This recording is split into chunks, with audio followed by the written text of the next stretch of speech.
welcome to Technology and Education Today. I'm Richard Smith. And I'm Caroline Crawford, coming to you from the University of Houston Clear Lake in Houston, Texas, USA. And today we are discussing what high school students should know about attending college and what they need to know before they attend college. Absolutely.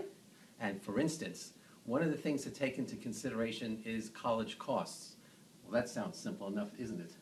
Now when you start looking at all the additional fees, not just tuition, but all the additional fees that come each semester. That's right. So if you're a high school student, keep in mind that going to a private university or an out-of-state state university can cost up to $36,000 in tuition alone, and even more in some schools. And this is only for a bachelor's degree, an undergraduate degree. We're not talking about the graduate level. Right, just the undergraduate degree. And also you will have room and board at a private school for another $15,000 a year or so, and then transportation costs. Somebody has to pay for that. Either you are going to go into debt, or if your parents are like regular middle-class people and they haven't saved a lot of money, they're going to have to go in debt or cut into their retirement funds.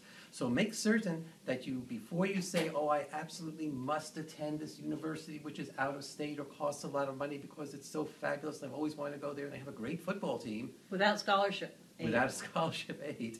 Make certain that you take into consideration the state universities that are available to you, because many, many states, in fact most states, have excellent state universities that you could attend.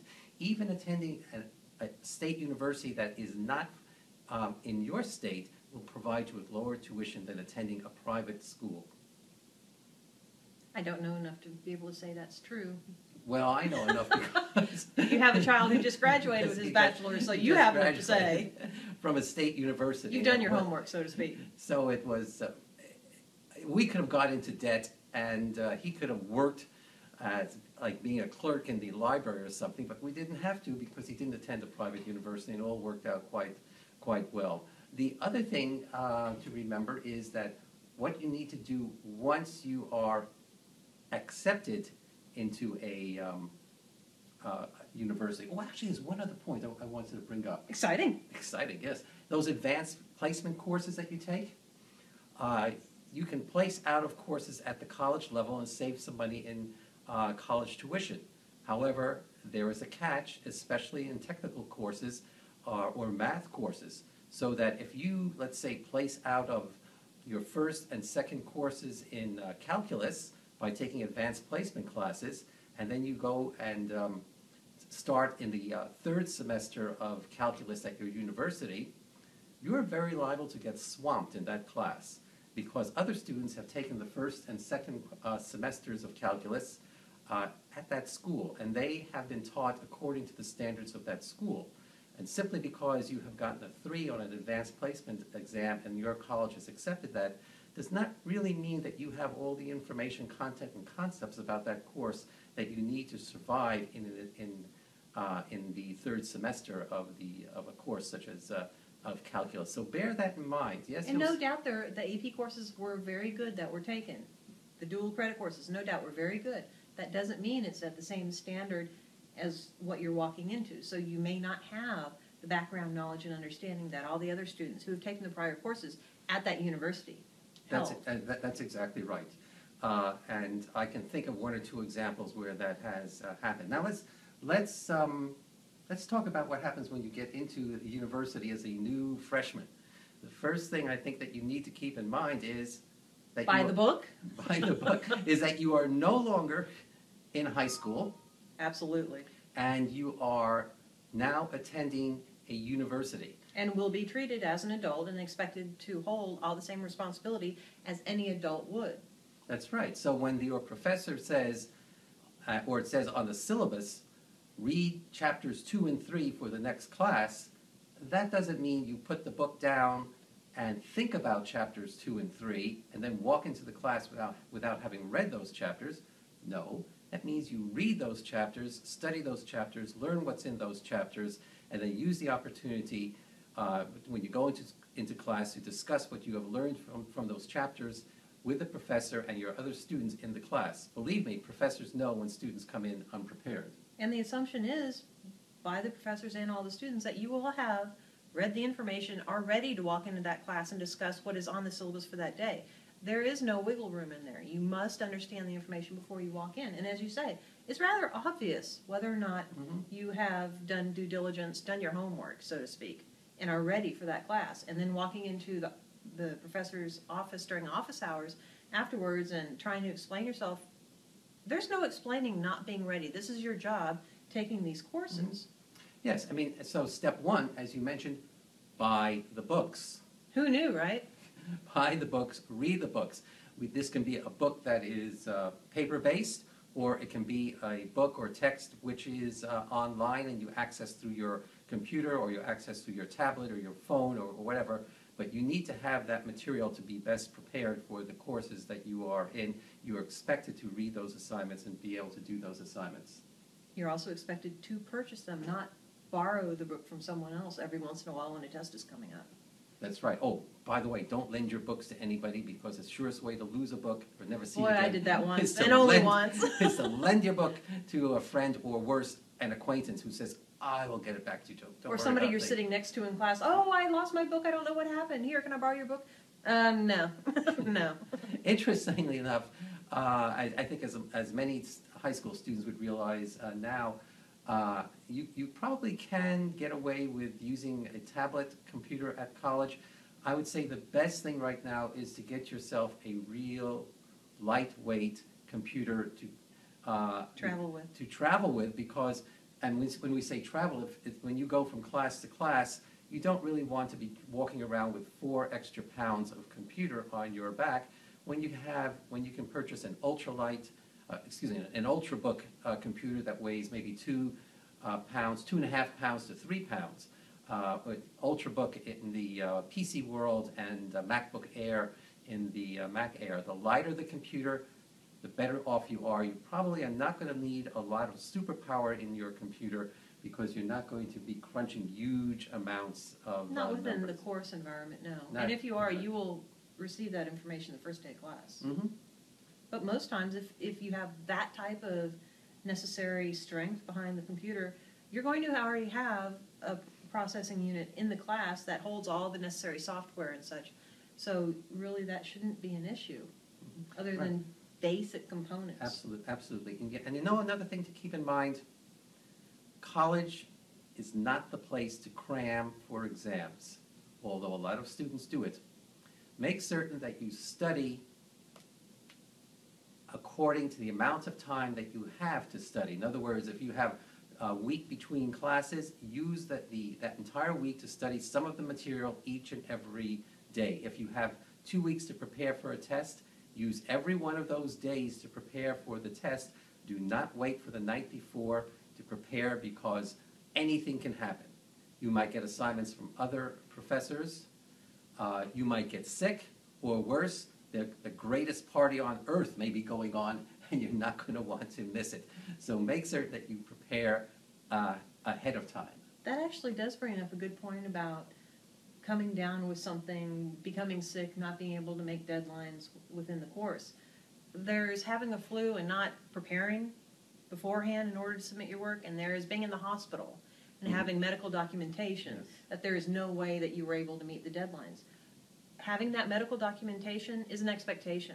Take it to your faculty member, take a copy to your faculty member, and expect to give them a copy of the medical records, stating that you were indeed in the hospital and you were unable to attend or submit anything within a timely fashion. Because saying I'm sick, you have a week or 2 or 6 to get things ready, I don't really care. Right. You had all this time up to this opportunity to submit your work. You chose not to. You were not ready. You had nothing to turn in. Whatever you might turn in is obvious. It was all thrown together at the last moment, and your grade will reflect that. But if you have the medical documentation that you can give to the professor in hand, that makes all the difference in the world. Right. Okay, I get it. You were in the hospital. I have that documentation. Now let's talk about how we can help support you. And you know, while we're on this topic, chances are that you will get sick when you're at college. Know where your college or university health center is and how to access it, and have the numbers in your dorm room, or carry them around with you in your wallet, so that when you're sick, you won't have to search around while you're not feeling well, you have 102 fever, and try to figure out what you need to do. So make certain you have that information close at hand. That's actually a very good point. Well done. Thank you. Thank you very much. Oh, and take advantage of your faculty and teaching assistants' office hours as well. Absolutely. The best thing you can do is to go in and meet with your professor and talk with the professor about the subject, if only just to introduce yourself, especially if you're in a class of 100 or 150 students. Your professor can see you in the seated there, but the professor will not get to know you by name unless you make the effort to let the professor know that you're in the class and you're interested in what he or she is teaching. You don't have to hang out there Especially if you're for an adding hour. late. There's this thing called add drop in a university where you can add after the first day of class, and going in and talking to that professor beforehand, before the class session that you're attending, is very important. You may find out about a quiz, a pop quiz that nobody else knows about yet, and your professor will be kind enough to inform you.